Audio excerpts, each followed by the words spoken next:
বিশেষ করে রাজনৈতিক মহলের বন্ধুদেরকে বলবো যে এই চিকিৎসা একেবারেই বাংলাদেশের প্রাপ্যতা নাই, পাওয়া যায় না, তার জন্য যান, আমার কোনো আপত্তি নাই। কিন্তু যে চিকিৎসা বাংলাদেশে আছে তার জন্য যাওয়া উচিত নয়। আপনি দেশ বদলাবেন, জাতিকে সোনালী স্বপ্ন দেখাবেন, আগামীর সোনার বাংলা গড়বেন, আর দেশ এবং দেশের চিকিৎসা আপনার পছন্দ হবে না, বন্ধু আমি আপনাকে সমর্থন করি না। আপনি যেদিন এই দেশের চিকিৎসা নেবেন, জটিল এবং কঠিন রোগে আক্রান্ত হয়ে, সেদিন আপনি উপলব্ধি করবেন আমাদের চিকিৎসায় কোথায় কোথায় ফাঁক ফোকর এবং ঘাটতি রয়েছে।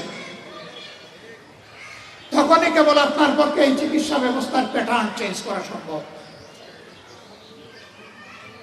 আমি জানি না আমি কতটুকু উপলব্ধি করতে পেরেছি, তবে হসপিটালে থাকাকালীন 10 দিন আমি এই বিষয়গুলাই উপলব্ধি করার, বুঝার, জানার, শেখার চেষ্টা করেছি গ্যাপ কোথায়।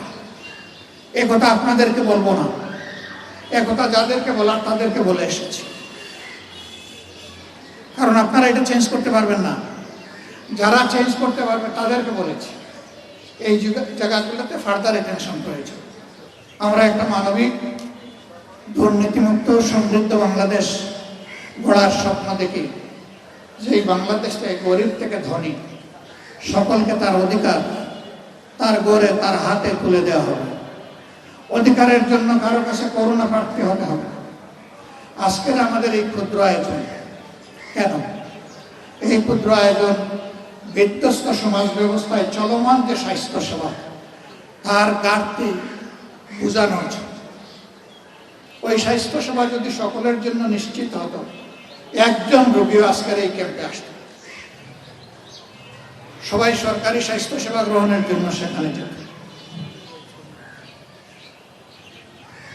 এখানে রোগীরা এসে প্রমাণ করেছেন আমাদের দেশের স্বাস্থ্য ব্যবস্থা এখনো কাঙ্ক্ষিত মানে নেই। আমরা আপনাদেরকে কথা দিচ্ছি, এই সমাজ বদলানোর দায়িত্ব আপনারা যদি আমাদের হাতে তুলে দেন, দেশবাসী যদি আল্লাহর মেহেরবানিতে তুলে দেন, আমরা খেটে খুঁটে চেষ্টা করব সমাজের এই ঘাটতিগুলো পূরণ করার। আমরা ইনশাআল্লাহ তেলা মাথায় তেল দেব না। তেলের অভাবে যার চামড়া ফেটে গেছে তার গায়ে একটু তেল মালিশ করার চেষ্টা করবো ইনশাআল্লাহ।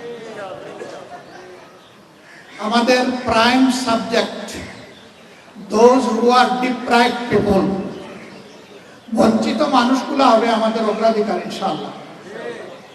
শুধু স্বাস্থ্যের ক্ষেত্রে নয়, শিক্ষা, স্বাস্থ্য থেকে শুরু করে যতগুলা নাগরিক পরিষেবা আছে, সকল পরিষেবায় বঞ্চিতরা অগ্রাধিকার পাবে ইনশাআল্লাহ। আমরা কথা দিচ্ছি, আল্লাহ যতদিন হায়াত দেবেন এবং এই কাজের তৌফিক দিবেন, আমরা ইনশাআল্লাহ আপনাদের আমানতের খেয়ানত করব না। আপনারা দোয়া করবেন এই ওয়াদা যেন পূরণ করার তৌফিক আল্লাহ আমাদেরকে দান করেন।